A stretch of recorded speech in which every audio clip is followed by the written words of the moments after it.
Welcome back, everybody. If you didn't watch the Formula 1 video, what are you playing at? I'll summarise for you at the beginning. Now we're doing slightly different format, very slightly. We're going to do the sports stuff still here, but we're not going to cover as many sports in one video. We're going to do one individual, so Ryder Cup. We're going to, if it's a big event, we're going to I'm definitely just going to cover it individually here, because otherwise it will just get lost in the sort of the melee that is my sports brain. So last Ryder Cup video, the preview is popping off. It's the second most watched video. I think third most watched. Setting all the records on my own channel in the analytics. It's like number one in this, number one in that. Most views after it kind of popped off after the weekend. So if you've watched it, appreciate it. Appreciate the love. And then this is the recap, the other side of it. Now, I'm sure you're well aware, it was one of those that, you watch a sport, you watch an event, and you think, okay, it could go this way, but no, you can't get overexcited and think, oh, it's gonna go exactly on how it should do on paper. There's gonna be some variables, and a lot of the time, the variables do have an effect, and it ends up something like you thought, but there were some changes. This went exactly how you thought it could have gone, given how the teams were paid out and the stats behind before the event.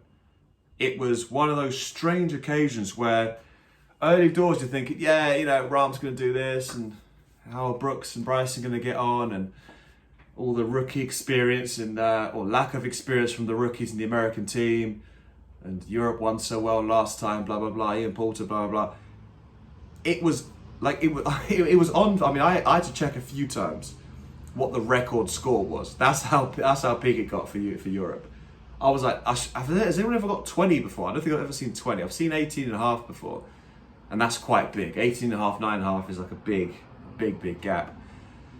But boy, it was, one way street. Is absolutely I've not seen. Not in Ryder Cup play. You've seen teams, they might split a session and then one will lose it and then they'll come back in the singles.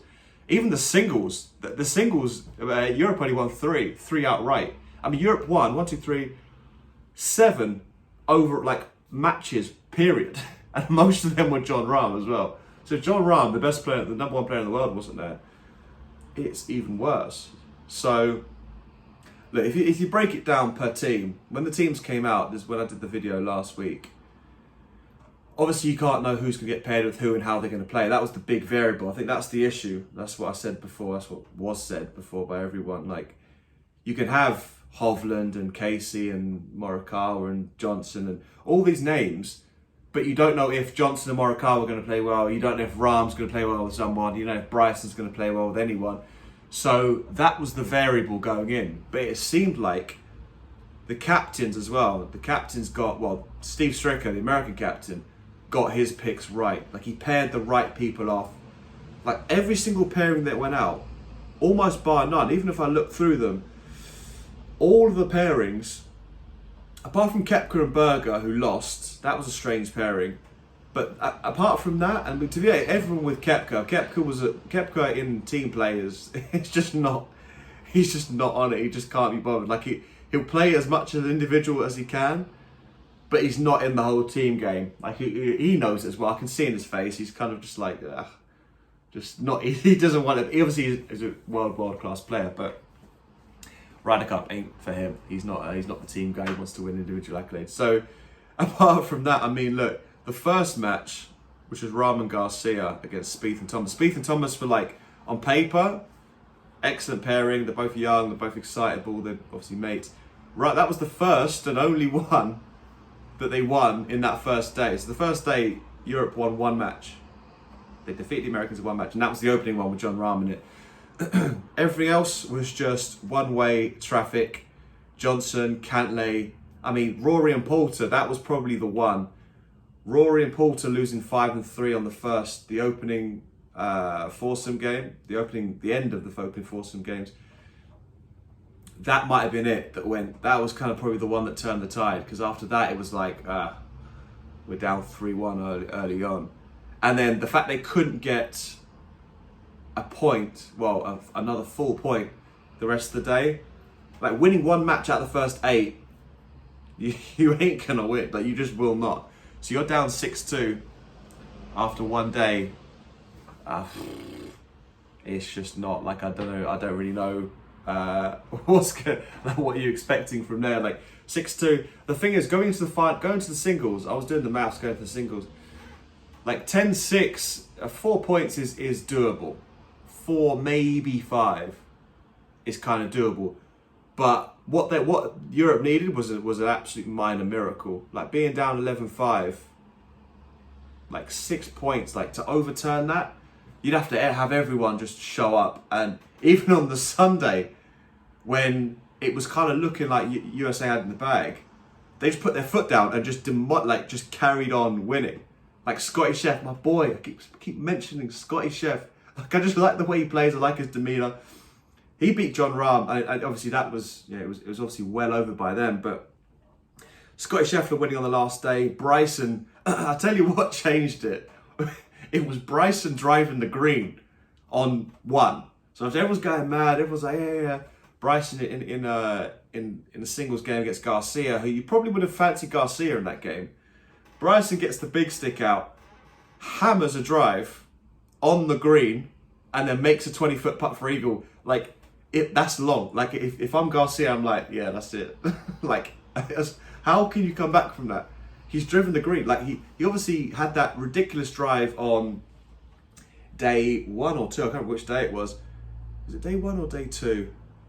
It must have been day 2. Like, it was the afternoon 4 balls on day 1, where everyone went that way. Scheffler went that way. The Europeans went that way. Bryson was like, there's the green over there. Yeah. Hammers one. 4, like, just light years. He almost drives the green on it. And everyone's like, oh. I think when you've got that in your locker, like, in terms of overall game, mentally there's some things. But his iron play and his putting, it's just outstanding. Like, people talk about the long drive. Yeah, he can drive it further than everyone. Yeah. But he's also great with his irons and great out of the rough. And he's a good putter as well. Obviously, everyone has their weaknesses, but Bryson is... I think it's the all or nothing approach will get him in trouble, but he's got a game good enough to win. Obviously, as he's won the US Open, like he's got the game good enough to win tournaments. So people get excited about it or negative, like, come on, like, if you can do that and you're that entertaining for golf, because at the end of the day, it's about entertainment. Like, it's not purely about entertainment, because you do realise that they are, your guys down your local golf course are just playing golf. Obviously, no, you're not going to get millions of people wanting to watch them. Then when you get to the top level where Bryson and that are, they still just wanted to play golf, but loads of people want to watch them. So because people pay money and they set up a tournament nicely, they pay them well, and they do all their sponsorship stuff, there is a kind of an entertainment sort of expectation. So at that level, yeah, you want to play golf, but there's an entertainment aspect to it, and Bryson's ticks both boxes at this point. So listen, they flew through the afternoon. I mean, the day 1 was just an absolute... I mean, they won 1 game, Europe. Day 2, they did a little bit better. Rahm won both of his games. And if they didn't have John Rahm, it's an absolute whitewash. Like an absolute whitewash. Like, they get absolutely demolished. Rory McIlroy didn't play well, but by his own admission as well, like the post tournament interview, was crying. He said he let everyone down. Like, and he probably genuinely felt that. But I think it's not really down to him. To me, my perception of it was the captain pick. It's the same stuff I've got with Solskjaer, and I guess just in general, like, it's the strategy and tactical awareness is so important in big events.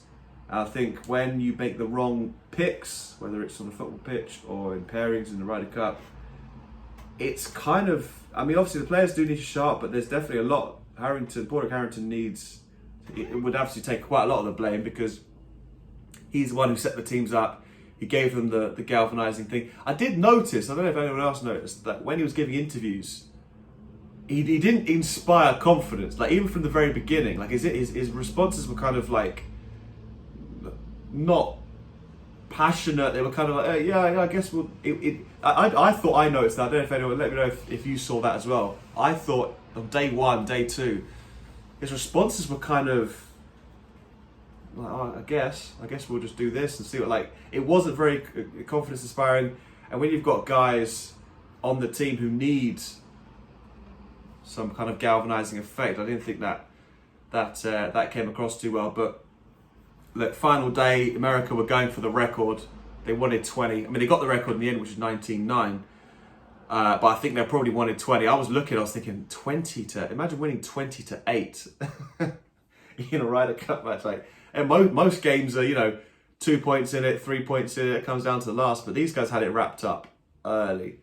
But look, MVPs. I mean, Rahm did his job. I mean, he lost on the last day, but he won the opening game with Garcia. Him and Garcia were good. Then he won the opening game on the Saturday as well. Got a half point with Tyrrell Hatton, who's another one of our MVPs. So the European, I say MVPs, the guys who showed up: Hatton, Rahm, Garcia. Garcia, for pound, he was the MVP, I think, because he played with the best player in the world.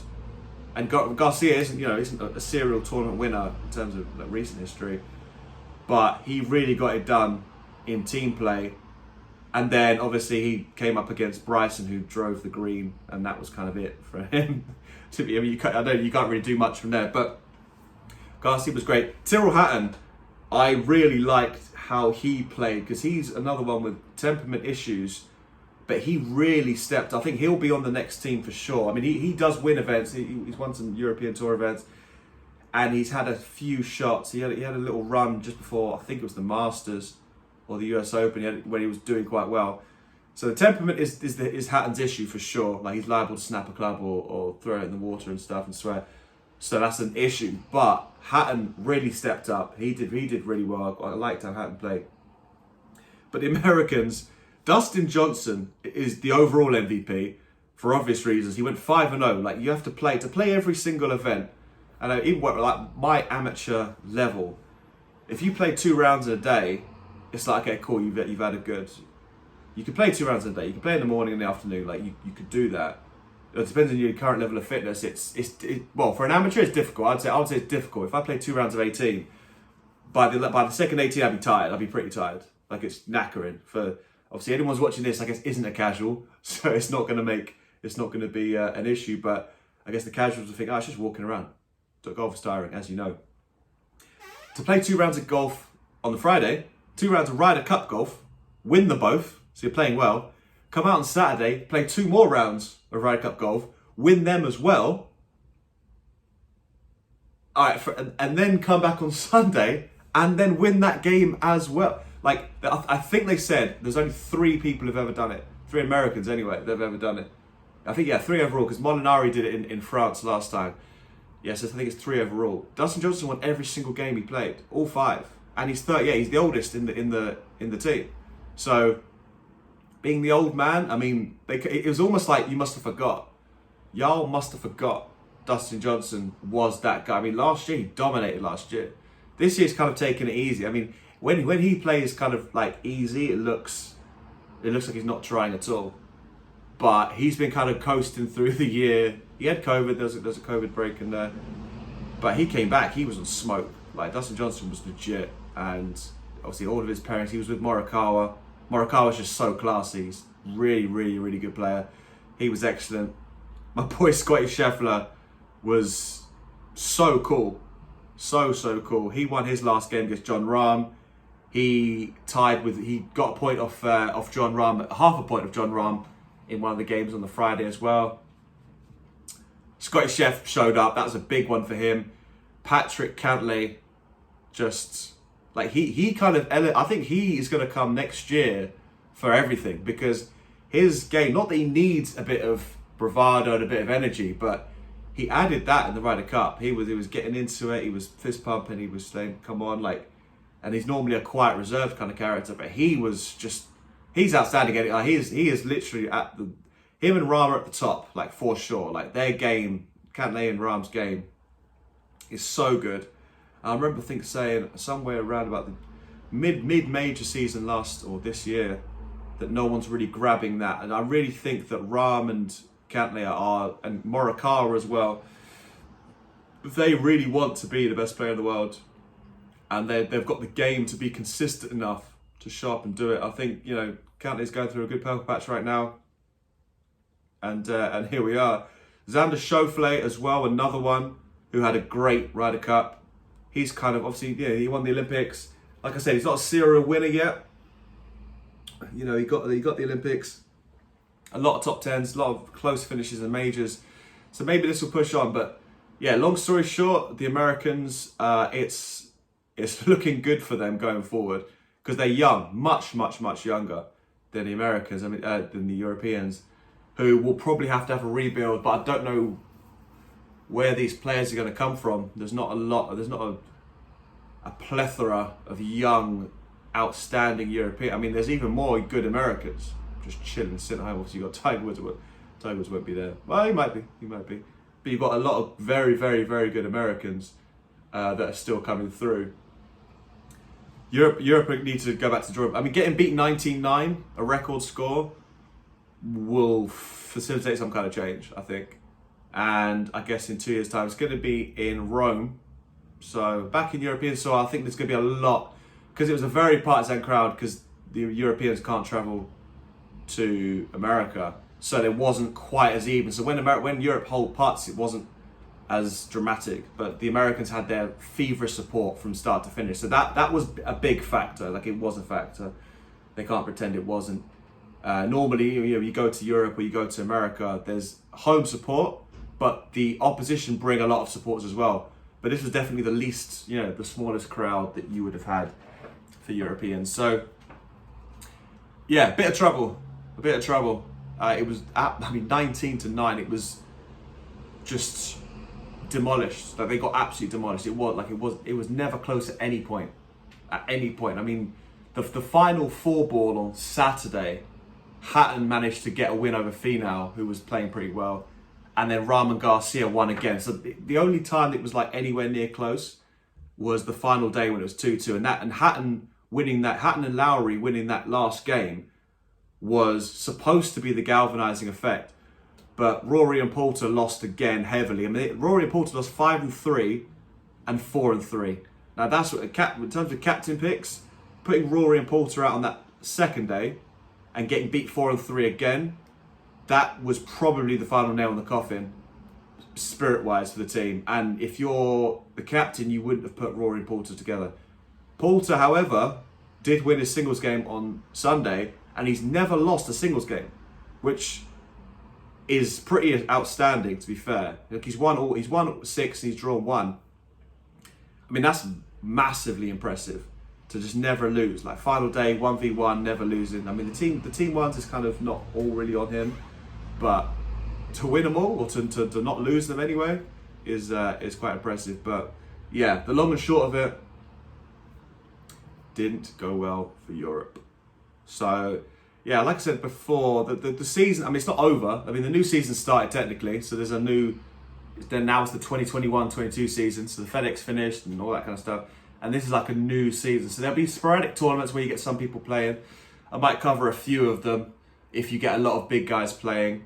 But yeah, most of the big stuff, the majors and the players and all that kind of stuff will happen next year. So golf will kind of jump in and out. Like I said, I'll cover it when you get some guys playing, but I wouldn't watch every single tournament. But there might be some fun stuff coming up. So